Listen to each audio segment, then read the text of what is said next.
Abraham, मैं आपको काफ़ी दिनों से सुन रही हूँ। और आपने बताया कि अपने वाइब्रेशन पे काम करो तो, और खुश रहने की कोशिश करो तो जो तुम चाहते हो वो तुम्हें मिल जाएगा। असल में तो खुश रहना ही तुम्हारा अल्टीमेट एम है। तुम्हें चीज़ सामान सिर्फ इसलिए चाहिए क्योंकि तुम्हें लगता है कि वो पाके तुम खुश रहोगे। अ, हाँ, मत लेकिन अगर जो मुझे चाहिए, जो मुझे मैनिफेस्ट करना है, उसके लिए मैं पूरे दिन में अपने इमोशंस को चेक करती हूँ, क्या मैं हैप्पी हूँ। और मैं चीज़ें ढूंढती हूँ, ओ कितना अच्छा पपी है सड़क पे, कितनी अच्छे फ्लावर को देख रही हूँ। बट अगर ये कोशिश बंद कर देती हूँ तो मैं अपने आप को वापस पुराने स्टेट में पाती हूँ। मैं पूरे दिन ये कोशिश कर कर के कैसे मैनिफेस्ट कर पाऊंगी? मतलब अगर मैं छोड़ देती हूँ कोशिश करना तो फिर मैं वापस से पुराने इमोशनल सेट पॉइंट में चली जाती हूँ।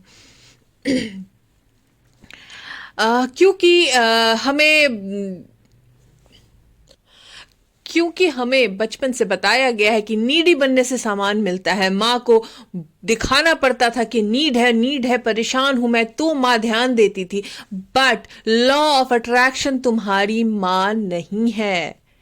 उसे नीड दिखाओगे, उसे परेशानी दिखाओगे तो वो वही देगा जो तुम शो कर रहे हो।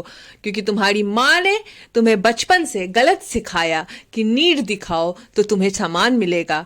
बट लॉ ऑफ अट्रैक्शन ऐसे काम नहीं करता है। वो तो मैं समझी, लेकिन मैं कैसे खुश रहूं? अगर मैं कोशिश बंद कर देती हूं तो मैं वापस से उसी लेवल में चली जाती हूँ जो मैं उसे दुख के लेवल में भी नहीं कहूंगी, लेकिन मैं खुद को, ऐसा नहीं है कि मैं ऑस्कर विनिंग हैप्पी हो गई हूं कि बहुत हैप्पी हूं। मुझे बहुत हैप्पी होने के लिए कोशिश करनी पड़ती है। ऑस्कर विनिंग हैप्पी कोई भी नहीं रह सकता 24 घंटे। तो ये कोशिश जो तुम कर रहे हो, ये आज ही और अभी ही छोड़ दो। तुम जब ये नोटिस करते हो कि तुम इस वक्त हैप्पी नहीं हो, तो उस वक्त किस इमोशनल स्केल में, हमारे पास जो इमोशनल स्केल दिए हुए हैं 1 से 20 तक, उस किसी भी इमोशनल स्केल में, चाहे वो रिवेंज ही हो, उसके सेटिस्फैक्शन की तरफ जाओ। अगर तुम सेटिस्फैक्शन में हो, अगर रिवेंज के इमोशनल स्केल में भी सेटिस्फैक्शन में हो, तो धीरे धीरे तुमको वो सेटिस्फैक्शन हैप्पीनेस की तरफ ले जाएगा। लेकिन सेटिस्फैक्शन में ही अटके नहीं रहना है। हमारा प्राइम इंटेंशन होना चाहिए कि धीरे धीरे ऊपर जाना है। लेकिन जब हम अभी जो इमोशनल स्केल देखते हैं, हम अगर लव है तो हेट भी है, हैप्पीनेस है तो सैडनेस भी है। तो अगर हमारा प्राइम इंटेंशन होगा कि हम वाइब्रेशनल स्केल, जो इमोशनल स्केल है, उसके किसी भी लेवल पे हो, और हम उस लेवल में सिर्फ सेटिस्फैक्शन की तरफ मुड़ना शुरू करें कि चलो मुझे ऐसा गुस्सा होना मुझे सेटिस्फाई कर रहा है इस वक्त, तो वो मुझे हैप्पीनेस की तरफ ले जाएगा। और धीरे धीरे धीरे धीरे फिर क्या करना है? जाके सो जाओ। सोने से अगर तुम्हारा सेटिस्फैक्शन से हैप्पीनेस की तरफ नहीं जा रहा है तो मेडिटेशन कर लो। मेडिटेशन करने से क्या होता है कि तुम्हारी पुरानी एनर्जी खत्म हो जाती है जो डिससेटिस्फैक्शन की है, और तुम्हारे बॉडी में नई एनर्जी का फ्लो होता है। और इसके लिए हम सबको कहते हैं कि मेडिटेशन करना चाहिए। मान लो तुमने सैटरडे को कुछ एक ऐसी चीज नोटिस कर ली जो तुम्हें दिख रही है इमोशनल स्केल से नीचे हो, तुमने कोशिश की अपने आप को हैप्पी करने की, उस तरफ बढ़ने की, जबरदस्ती की चीजों को ढूंढ के भी तुमने अपने आप को खुश करने की कोशिश की। अगर खुश नहीं हो पा रहे हो तो रात को जाके सो जाओ। सोने के बाद जब सुबह उठो तो तुम्हारा पहला स्टेप होना चाहिए, चूंकि तुमने एक दिन पहले एक डिससेटिस्फैक्शन वाला इमोशन फील किया है, तो सुबह उठते के साथ मेडिटेशन करो। क्योंकि मेडिटेशन तुम्हारी ऑटो ट्यून कर देगा कि तुम्हें आज के पुराने वाइब्रेशन जो तुम्हारी बॉडी में है, पुरानी एनर्जी जो बॉडी में है, वो खत्म हो जाए और नई एनर्जी की फ्लो होने लगती है। और तुम्हारे अंदर जो एनर्जी की फ्लो होती है वही तुम्हारा वाइब्रेशनल सेट पॉइंट डिसाइड करता है, वही तुम्हारे वाइब्रेशनल स्केल में ऊपर लेके जाता है, और वही तुम्हारे इमोशनल स्केल में तुम्हें ऊपर रखता है। तुम आज मेडिटेशन करोगी संडे को, लेकिन जो चीज हो चुकी है उसे तुम बदल नहीं सकती, क्योंकि वो हो चुका है। हमें क्या होता है, हमें जो हो गया है उसी को बदलने के पीछे लगे रहना है। बट जो बीत चुका है उस पे अगर ध्यान ही दिए रहोगे तो जो आने वाला है वो कैसे बदलेगा।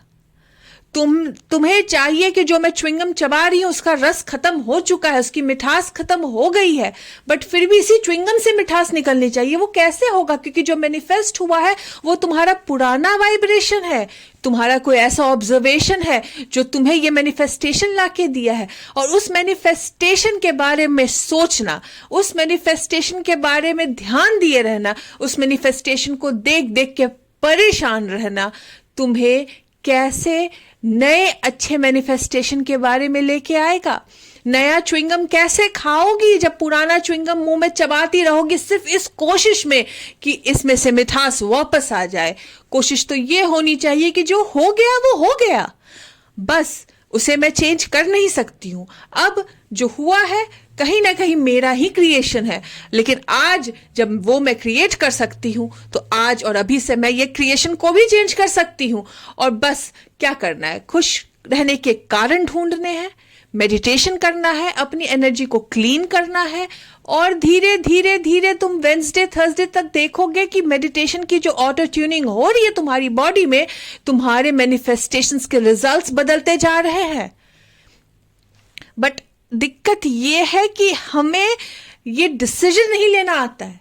अगर आज तुम डिसाइड करो कि मैं सिर्फ फ्यूचर के बारे में सोचूं, क्योंकि फ्यूचर ही प्रेजेंट होगा तुम्हारा, क्योंकि जो घट चुका है वो तुम नहीं बदल सकते हो।